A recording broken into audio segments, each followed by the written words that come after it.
تصویر میں دیکھا جا سکتا ہے کہ نون لیگ کے سابق اسپیکر اور رکن پنجاب اسمبلی رانا محمد اقبال لاپتہ افراد کمیشن کے نئے سربراہ کے اسپتال میں عیادت کر رہے ہیں، جبکہ ڈاکٹر سعید عالم نے کہا کہ بستر مرگ پر پڑا شخص ریٹائرڈ جسٹس فقیر محمد کھوکھر لاپتہ افراد کمیشن کا سربراہ بنایا گیا ہے۔ وہ بہت بزرگ اور بیمار ہیں، ان کی زندگی کی دعا کرتا ہوں، لیکن یہ بیمار شخص صحتیابی ہو جائے تو لاپتہ افراد کمیشن کی کارروائی سننے، سمجھنے اور فیصلہ کرنے کے قابل نہیں ہے۔ وہ میڈیکلی انفٹ ہے۔ اتنے ادھیڑ عمر اور بیمار شخص کا لاپتہ افراد کمیشن کا سربراہ مقرر کرنے کا واضح مقصد یہ ہے کہ یہ کمیشن ایک دن بھی کام نہ کرے۔ اس حوالے سے سیاسی پارٹیوں اور انسانی حقوق کی تنظیموں کی خاموشی بھی معنی خیز ہے۔ خفیہ ادارے لوگوں کو اٹھاتے ہیں تو عدالت، پارلیمنٹ، پارٹیاں اور میڈیا سمیت سب گونگے بن جاتے ہیں۔ سندھ کے لیے جدوجہد کرنے والے کامریڈ کیہر خان بردی انتقال کر گئے۔ کامریڈ کیہر خان بردی جگر کے مرض میں مبتلا تھے۔ اچانک طبیعت خراب ہونے پر وہ انتقال کر گئے۔ باکھڑو موری کے قریب اس کی جنازی نماز ادا کی گئی، جس میں سیاسی، سماجی رہنماؤں، شاعروں، ادیبوں اور رشتہ داروں نے بڑی تعداد میں شرکت کی۔ GSN تحریک کے رہنما انور بردی، فیصل وگن اور دوسرے رہنماؤں نے دکھ کا اظہار کیا۔ GSN فریڈم موومنٹ نے کیہر بردی کے انتقال پر دکھ کا اظہار کرتے ہوئے کہا کہ سندھ کے بہادر فرزند اور قومی تحریک کے قومی اثاثے کامریڈ کیہر خان بردی کے انتقال پر قومی جدوجہد کرنے والے بے حد غمزدہ ہیں۔ کامریڈ کیہر خان نے اپنی زندگی سندھ کی آزادی کے لیے وقف کر دی۔ وہ ایک وفادار اور اصول پسند سپاہی تھے، جنہوں نے ہمیشہ سندھ کی آزادی کے لیے انتھک محنت کی۔ ان کی قربانیاں اور اصولی جدوجہد ہمیشہ مشعل راہ رہے گی۔ سندھ ترقی پسند پارٹی کے چیئرمین ڈاکٹر قادر مکسی نے پیکا ترمیمی بل پر شدید تحفظات کا اظہار کرتے ہوئے کہا ہے کہ موجودہ حکمران آمروں کی طرح ایسے بل منظور کروا کر جمہوریت کا مذاق اڑا رہے ہیں۔ جمہوری حکومت میں کسی بھی بل کی منظوری سے قبل اس پر بحث کی جاتی ہے اور عوام کی رائے کو مد نظر رکھا جاتا ہے، لیکن یہ حکمران آمریت کے نقش قدم پر چلتے ہوئے رات کو قانون بنا کر صبح ایوانوں سے پاس کرواتے ہیں۔ STP کے سربراہ ڈاکٹر قادر مکسی نے کہا کہ ترمیمی بل آزادی صحافت اور آزادی اظہار پر پابندی لگانے کے مترادف ہے۔ ترمیم شدہ قانون کے تحت اب اگر کوئی ان حکمرانوں کے غلط کاموں اور اقدامات پر تنقید کرے گا تو اس قانون کو اس آواز کو دبانے کے لیے استعمال کیا جائے گا اور انتقامی کارروائیوں کے لیے استعمال کیا جائے گا۔ لہٰذا اس قسم کا قانون قومی آئین اور بین الاقوامی قوانین اور اصولوں کی خلاف ورزی ہے، جس سے نہ صرف آزاد صحافت کی آواز کم ہوگی بلکہ آزادی اظہار کا حق مکمل طور پر چھن جائے گا۔ انہوں نے مطالبہ کیا کہ اس قانون کو ختم کیا جائے۔ اس نے مزید کہا کہ پوری دنیا میں جہاں اظہار رائے کی آزادی کو بڑھایا جا رہا ہے، ہمارے ملک میں اس پر قدغن لگائی جا رہی ہے۔ اسٹریم میڈیا سے سوشل میڈیا پر اگر کوئی جعلی خبر آتی ہے تو پہلے اس کی چھان بین کی جائے اور پھر الزامات ثابت ہونے کے بعد کارروائی کی جائے۔ جسکم کے چیئرمین سنان خان قریشی کوٹڑی پہنچے، جہاں اس نے ٹیکسٹائل مل کے بے دخل مزدوروں سے ملاقات کی۔ مزدوروں نے انہیں کہا کہ فیکٹری انتظامیہ حقوق دینے کو تیار نہیں۔ اس موقع پر جسکم کے چیئرمین سنان خان قریشی نے کہا کہ پارٹی کے انفارمیشن سیکرٹری پہلے دن سے آپ کے ساتھ ہیں۔ ہم فیکٹری کے تمام مزدوروں کا انتظامیہ سے لیبر قانون کے مطابق حساب لیں گے۔ انہوں نے کہا کہ مزدور اللہ کا دوست ہے اور ہم کارکنوں کے ساتھ ہیں۔ ورلڈ سندھی کانگریس کے رہنما ڈاکٹر لکھو لوہانا نے کہا ہے کہ سندھ قدیم تاریخ اور بھرپور روایت کا حامل خطہ ہے، جو خطہ صدیوں سے مختلف برادریوں کے لیے ایک پناہ گاہ رہا ہے۔ یہ متحرک گروہ، جن میں سے ہر ایک منفرد زبانوں اور ثقافتوں کا حصہ ہے، انہوں نے سندھ کو اپنی لگن اور گہرے تعلق سے مالا مال کیا ہے۔ سندھی زبان، جو خطے میں سب سے زیادہ بولی جاتی ہے، ایک گہرے ادبی اور ثقافتی ورثے کی نمائندگی کرتی ہے۔ سندھی کے ساتھ ساتھ اردو، پنجابی، سرائکی اور بلوچی جیسی زبانیں پروان چڑھتی ہیں۔ مختلف ثقافتی اور لسانی اثرات سے مالا مال ہونے کے باوجود سندھ کی سالمیت اور اس کی جغرافیائی سرحدوں کے لیے مضبوطی سے سرشار ہے۔ یہ عظیم خطے کے ثقافتی اور تاریخی فریم ورک کے اندر ایک الگ ہستی کے طور پر سندھ کے پائیدار اتحاد اور خود مختاری کی نشاندہی کرتا ہے۔ انہوں نے مزید کہا کہ 1947 کی تقسیم کے بعد سے سندھ کو نظامی ناانصافیوں کا سامنا ہے۔ ایک اہم شکایت اس وقت پیدا ہوئی جب سندھ کے دل کراچی کو سندھ حکومت سے مشاورت کیے بغیر پاکستان کا دارالحکومت قرار دیا گیا۔ سندھی عوام کے احتجاج کو نظر انداز کیا گیا، جس سے سیاسی اور ثقافتی پسماندگی کا آغاز ہوا۔ آج سندھ نئے چیلنجز سے نبرد آزما ہے۔ زرعی زمینیں ملٹری ہاؤسنگ سوسائٹیز اور کارپوریٹ فارمنگ کے لیے مختص کی جا رہی ہے، جس سے مقامی کمیونٹیز کی روزی روٹی خطرے میں پڑ رہی ہے۔ یہ کارروائیاں سندھی عوام کے لیے گہری پریشانی کا باعث ہیں، جو اپنی سرزمین اور ثقافتی شناخت کے تحفظ کے لیے اپنے عزم میں اٹل ہیں۔ سندھ کے لوگ انصاف اور اپنی آبائی زمینوں کے تحفظ کے لیے اپنی جدوجہد میں ثابت قدم ہیں۔ وہ اپنے حقوق اور ورثے کے تحفظ کے لیے وقف ہیں۔ ڈاکٹر لکھو لوہانہ نے کہا کہ کراچی سندھ ہے اور اس کے برعکس کوئی بھی بیان نہ صرف غیر حساس ہے بلکہ بنیادی طور پر غلط معلومات پر مبنی بھی ہے۔ ہم ایسے کسی اقدام کو قبول نہیں کریں گے اور اپنی جدوجہد میں متحد رہیں گے۔ ورلڈ سندھی کانگریس قومی اور بین الاقوامی اسٹیک ہولڈر سے سندھ کی تاریخی اور ثقافتی اہمیت کو تسلیم کرنے اور سندھی عوام کے حق کے خود ارادیت کی وکالت کرنے کا مطالبہ کرتی ہے۔ انسانی حقوق کمیشن پاکستان HRCP نے ملک میں میڈیا کی صورتحال پر اپنی تجزیاتی رپورٹ میں پاکستان تحریک انصاف کے بانی اور سابق وزیر اعظم عمران خان کے خلاف 2022 میں ہونے والی کامیاب عدم اعتماد کے بعد میڈیا کی صورتحال کا جائزہ لیتے ہوئے بتایا گیا ہے کہ رپورٹ کے نتائج ایک پریشان کن تصویر پیش کرتے ہیں۔ کچھ حصوں پر سخت پابندیاں عائد ہیں جبکہ دیگر کو مکمل آزادی حاصل ہے، جس سے بیانیے کو توڑ مروڑ کر پیش کیا جا رہا ہے۔ رپورٹ میں صحافیوں کے قتل، جبری گمشدگیوں، مخصوص پریس ایڈوائز اور ڈیجیٹل آزادی کو محدود کرنے کے لیے بنائے گئے قوانین کے بارے میں انکشاف کیا گیا ہے۔ HRCP نے کہا کہ تاہم ریاستی سینسرشپ کے باوجود ڈیجیٹل میدان ایک متبادل آواز کے طور پر ابھر رہا ہے، جو روایتی طاقت کے ڈھانچے کو چیلنج کر رہا ہے، اور اسی دوران روایتی میڈیا پر کم ہوتا اعتماد کارپوریٹ مفادات، متشدد گروہوں اور اسٹیبلشمنٹ کے چند عناصر نے اپنے فائدے کے لیے استعمال کیا ہے۔ رپورٹ میں بتایا گیا ہے کہ دلچسپ بات یہ ہے کہ سینسرشپ نے خود ایک وسیع قومی بحث کو جنم دیا ہے، جو اس بات کی عکاسی کرتا ہے کہ پاکستان کے عوام آزادی سے بات کرنے کی خواہش رکھتے ہیں۔ HRCP نے کہا ہے کہ یہ رپورٹ آزادی اظہار کو درپیش خطرات کی نشاندہی کے ساتھ ساتھ اس کی حفاظت کی فوری ضرورت پر زور دیتی ہے۔ چینی سرمایہ کاروں نے سندھ ہائی کورٹ میں دائر ایک درخواست میں سندھ پولیس پر الزام عائد کیا ہے کہ وہ ان سے سیکیورٹی کے نام پر رشوت وصول کرتی ہے اور انہیں ہراساں کیا جاتا ہے۔ چینی شہریوں کی جانب سے دائر درخواست میں عدالت کو بتایا گیا ہے کہ انہیں گزشتہ 6 سے 7 ماہ سے سندھ پولیس کی جانب سے تنگ کیا جا رہا ہے۔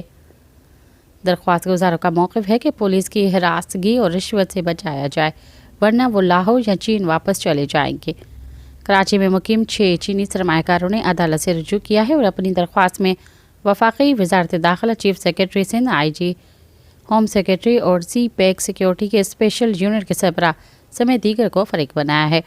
درخواست میں ملیر پولیس کے حکام، چینی سفارت خانے اور دیگر کو بھی فریق بنایا ہے۔ وفاقی وزیر دفاع خواجہ آصف نے کہا ہے کہ حکومت اب ملک ریاض پر ہاتھ ڈالے گی اور انہیں متحدہ عرب امارات سے واپس لائے گی۔ دوسری جانب سابق وزیر اعظم عمران خان نے اپنے ایک پیغام میں بحریہ ٹاؤن کے مالک ملک ریاض سے یہ درخواست بھی کی ہے کہ وہ بتائیں کہ گزشتہ 30 برسوں میں کون کون سے ججوں، جرنلوں اور سیاستدانوں نے ان سے پیسے اور دیگر مالی فوائد حاصل کیے۔ عمران خان نے اپنے جاری کیے گئے بیان میں مزید کہا ہے کہ بلوچ گمشدہ افراد کا مسئلہ اب بہت سنجیدہ ہے، جس کے لیے ماہ رنگ بلوچ اپنی آواز بلند کر رہی ہے۔ انہوں نے کہا کہ بلوچستان والا حال اب پورے ملک کا ہے۔ تحریک انصاف کے بھی کئی کارکنان لاپتہ ہیں۔ ہم اس مسئلے کو عالمی انسانی حقوق کی تنظیموں کے سامنے اس معاملے کو رکھیں گے۔ امریکی قانون سازوں اور انسانی حقوق کے بعض کارکنوں نے نئی کانگریس پر زور دیا ہے کہ وہ پاکستان میں فوجی عدالتوں میں سویلینز کے ٹرائل کے خلاف ٹھوس موقف اختیار کرے اور PTI کو نشانہ بنانے والے غیر جمہوری اقدامات کو واپس لینے کا مطالبہ کرے۔ کیپٹل بل میں کانگریس کی ایک بریفنگ کے دوران سامنے آیا جو PTI کی خامیوں کی پی ٹی آئی کے حامیوں کی نئی کانگریس کے ساتھ پہلی مصروفیت تھی۔ اس بریفنگ کا مقصد کانگریس کو پاکستان کی موجودہ سیاسی صورتحال سے آگاہ کرنا تھا۔ ریپبلکن اور ڈیموکریٹک قانون سازوں نے اس کی سربراہی کی۔ کانگریس کی سب سے زیادہ آواز اٹھانے والی مسلم رکن نمائندہ راشد طلیب ڈی ایم آئی نے پاکستانی عوام کے لیے اپنی حمایت پر زور دیا۔ کانگریس کی مسلم رکن راشدہ طلیب نے کہا ہے کہ میں پاکستانی عوام کے ساتھ یکجہتی کے لیے کھڑی ہوں کیونکہ وہ احتجاج اور ووٹ ڈالنے کے حقوق پر دباؤ کا سامنا کر رہے ہیں۔ انہوں نے پاکستانی حکومت کی غیر جمہوری اقدامات کی حمایت پر امریکی حکومت کو تنقید کا نشانہ بنایا، بالخصوص غیر مشروط فوجی امداد پر تنقید کی۔ کانگریس میں گریگ کاسر ڈی ٹی ایکس، جنہوں نے advocacy group first Pakistan global کے زیر اہتمام بریفنگ کو اسپانسر کیا، انہوں نے پاکستان میں امن، جمہوریت اور انسانی حقوق کی اہمیت پر زور دیا۔ ایمنسٹی انٹرنیشنل کے بینجمن لنڈن نے 26 اور 27 نومبر 2024 کے واقعات کے دوران پرامن مظاہرین کے خلاف حد سے زیادہ طاقت کے استعمال کی مذمت کی۔ بلوچستان کے ضلع کے ایچ ایس ایف فورسز نے 65 سالہ ضعیف شخص کو 2 بچوں سمیت حراست میں لے کر لاپتہ کر دیا۔ لاپتہ ہونے والوں میں 65 سالہ چرواہا عبدالکریم اور 2 بچے شامل ہیں۔ سندھ حکومت کی جانب سے سندھ ٹیکسٹ بک بورڈ جامشوروں کو ختم کرنے اور مفت درسی کتب کی چھپائی کمپنی کے سپرد کرنے کا فیصلہ کیا گیا ہے۔ ملازمین اور پبلشرز نے حکومتی فیصلے کو مسترد کر دیا ہے۔ 4 صوبوں میں ٹیکسٹ بک بورڈ کے قیام کا جب فیصلہ کیا گیا تو 1970 میں پاس ہونے والے آرڈیننس کے ذریعے سندھ میں Sindh text book board Jamshoro جنوری 1971 میں قائم کیا گیا، جس کے بعد سے اس ادارے کے پاس سندھ بھر کے سرکاری اسکولوں کے بچوں اور بچیوں کے لیے مفت درسی کتب کی تقسیم کا عمل کئی سال سے جاری ہے۔ پہلی جماعت سے 10ویں جماعت کے بچوں کو درسی کتابوں کی تقسیم مفت کی جاتی ہے، مگر سندھ حکومت کے حالیہ فیصلے کو سخت تنقید کا نشانہ بنایا جا رہا ہے۔ سندھ ٹیکسٹ بک بورڈ کے خاتمے کے نتیجے میں وہاں خدمات انجام دینے والے 200 سے زائد ملازمین اور پینشنرز کا مستقبل خطرے میں نظر آ رہا ہے۔ اس حوالے سے آل پاکستان کلرک ایسوسی ایشن کے ایم اے بھرگڑی اور حاکم چانڈیو کا کہنا تھا کہ سندھ حکومت بورڈ کو کمپنی بنا کر کرپشن میں اضافہ کرنا چاہتی ہے۔ منافع بخش اداروں کو بند کرنا سوچی سمجھی سازش ہے جو کسی طور نہیں ہونی چاہیے۔ ہمیشہ نقصان دینے والے اداروں کو پرائیویٹ کیا جاتا ہے، مگر یہاں خود مختار اداروں کو تباہ کرنا درست نہیں۔ حکومت پہلے بھی محکمہ صحت سے پی پی ایچ آئی کے تحت کام لے رہی ہے، مگر سندھ کے دیہاتی علاقوں میں پی پی ایچ آئی کا کوئی کام نہیں، لہٰذا مذکورہ فیصلہ واپس لیا جائے۔ ضلع جامشورو سے وابستہ وزیر اعلیٰ سندھ سید مراد علی شاہ اس حوالے سے کوئی مؤثر اقدام کریں تاکہ بچوں کو دی جانے والی کتب بھی کرپشن کے نظر نہ ہو سکے۔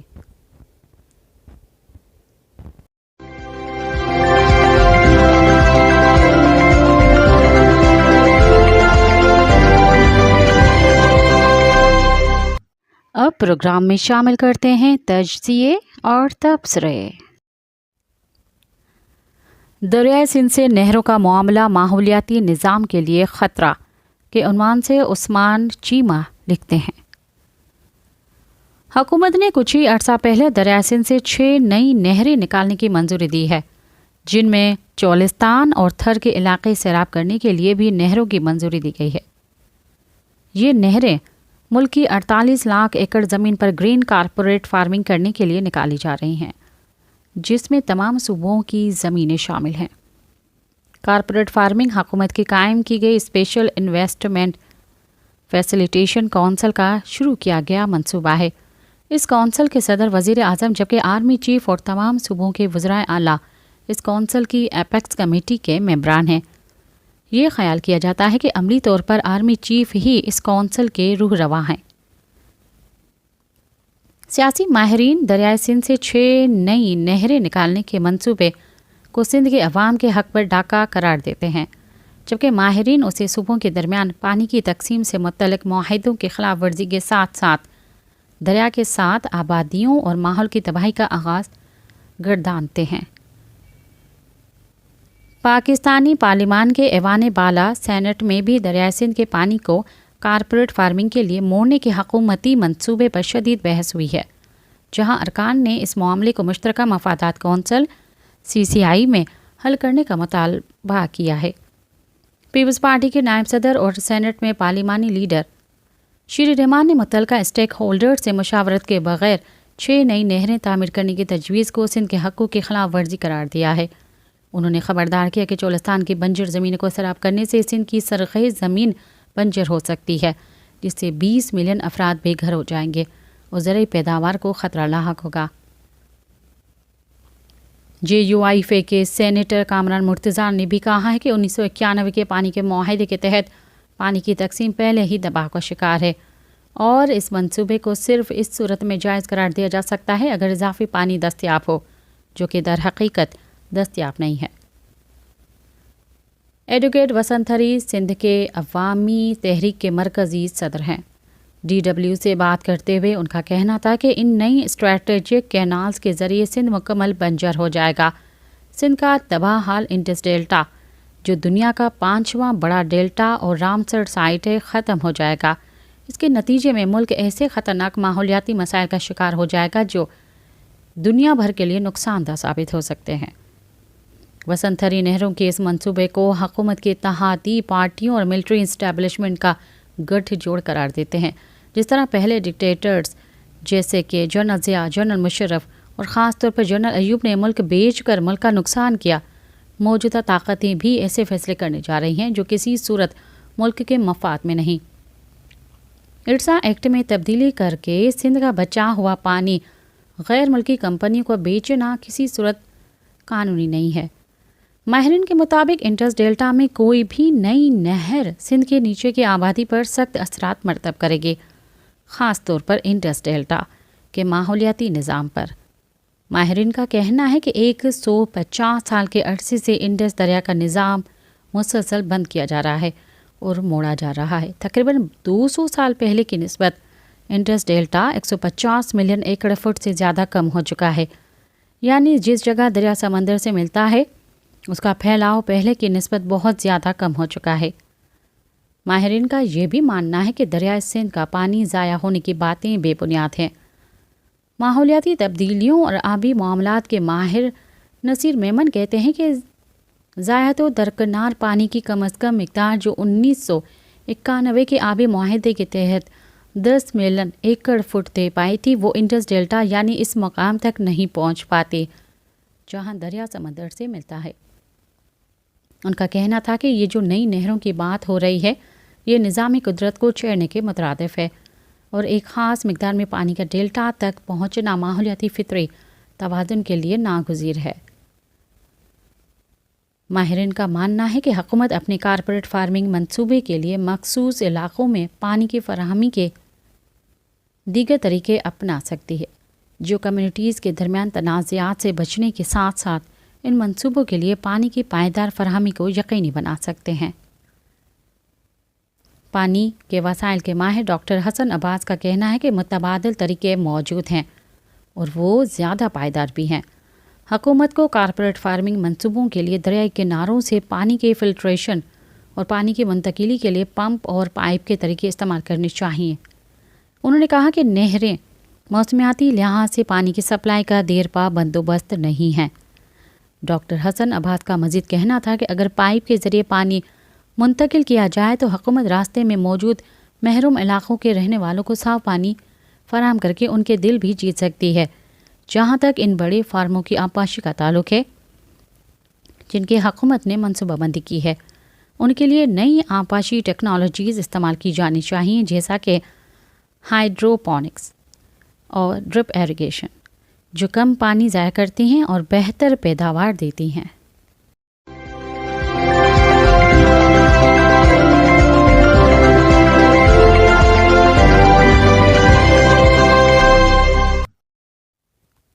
کھڑکی توڑ ملک ریاض بمقابلہ نظام ریاست کے عنوان سے وسط اللہ خان نے لکھا۔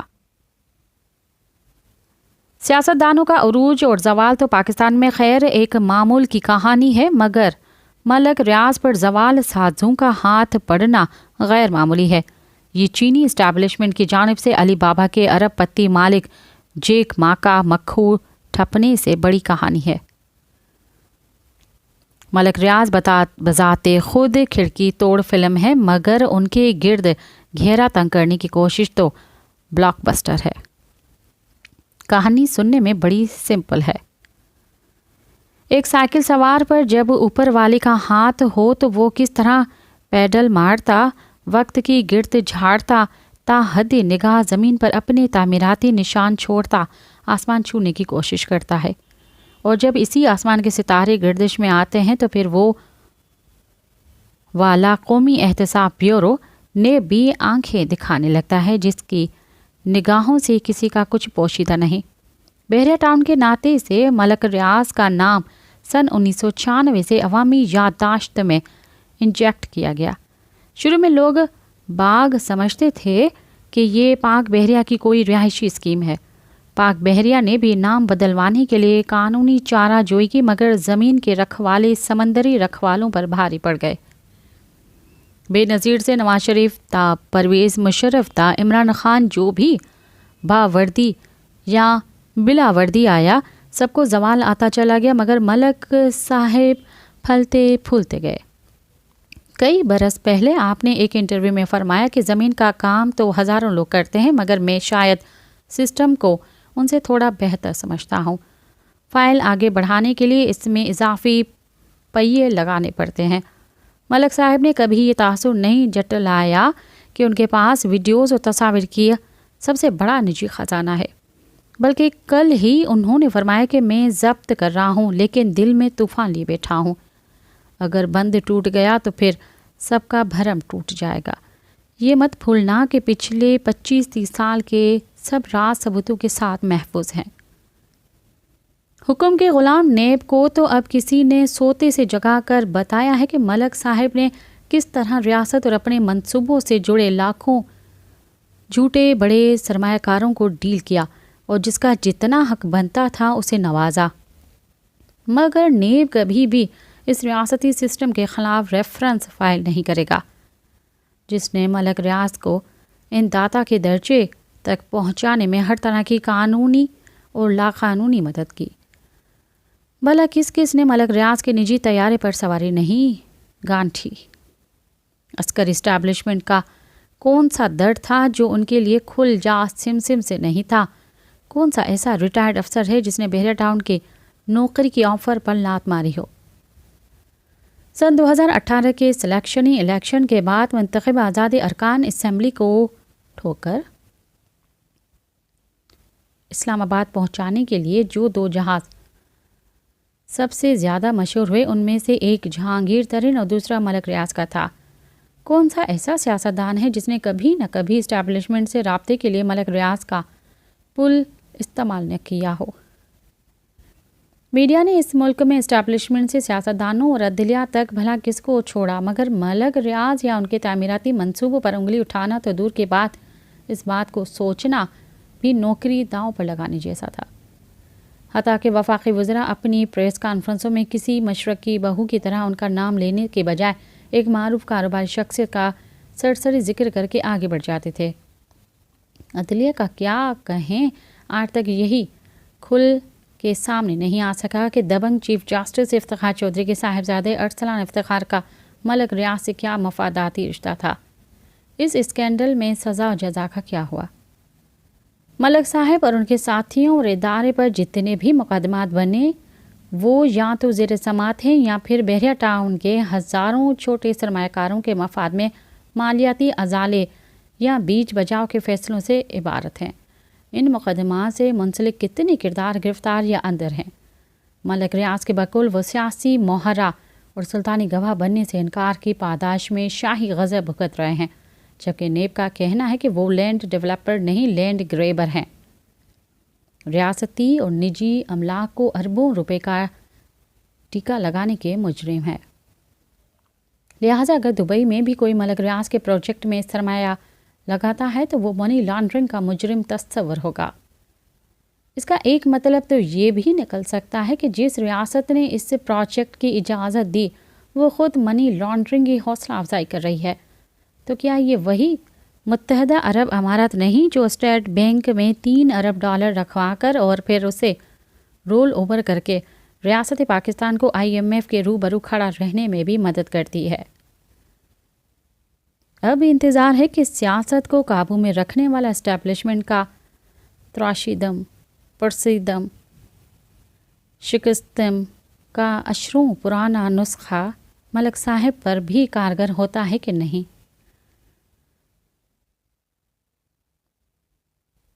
لگتا ہے کہ اس بار گیم کچھ اور ہے، کچھ سیاسی، کچھ مالی، کچھ مفاداتی اور کچھ انائی مکمکا ہو گیا تو خیر ہے، ورنہ اور لے آئیں گے بازار سے گھر ٹوٹ گیا۔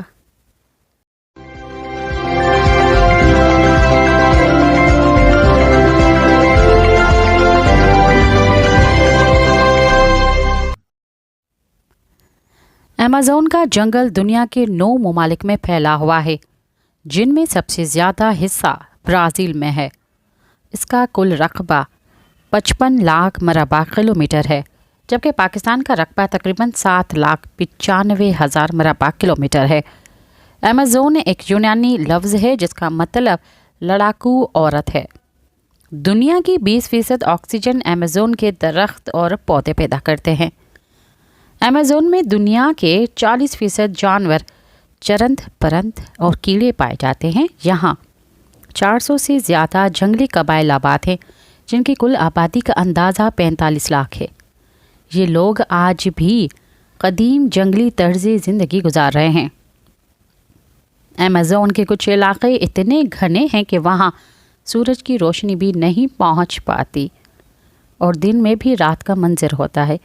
یہاں خطرناک اور زہریلے کیڑے بھی پائے جاتے ہیں جو انسان کو کاٹ لیں تو چند منٹ میں اس کی موت ہو سکتی ہے۔ ایمیزون کا دریا پانی کے لحاظ سے دنیا کا سب سے بڑا دریا ہے اور اس کی لمبائی 7,000 کلومیٹر ہے۔ اس دریا میں 30,000 سے زیادہ قسم کی مچھلیاں پائی جاتی ہیں۔ ایمیزون کے جنگلات میں 60% جاندار ایسے ہیں جن کے نام اب بھی تک نہیں رکھے گئے۔ یہاں کی مکڑیاں اتنی بڑی اور مضبوط ہیں کہ پرندوں کو بھی پکڑ سکتی ہیں۔ اس جنگل میں پھلوں کی 30,000 اقسام موجود ہیں۔ اب تک ماہرین اور موہم جو اس جنگل کے صرف 10% حصے تک ہی پہنچ سکے ہیں۔ ایمیزون کی ہزاروں سال پرانی کہانیاں ہیں اور یہ قدرت کے کئی راز اپنے اندر چھپائے ہوئے ہیں۔ اگر آپ ایمیزون کے گھنے جنگل میں ہوں اور وہاں طوفانی بارش شروع ہو تو تقریباً 12 منٹ تک بارش کا پانی آپ تک نہیں پہنچے گا۔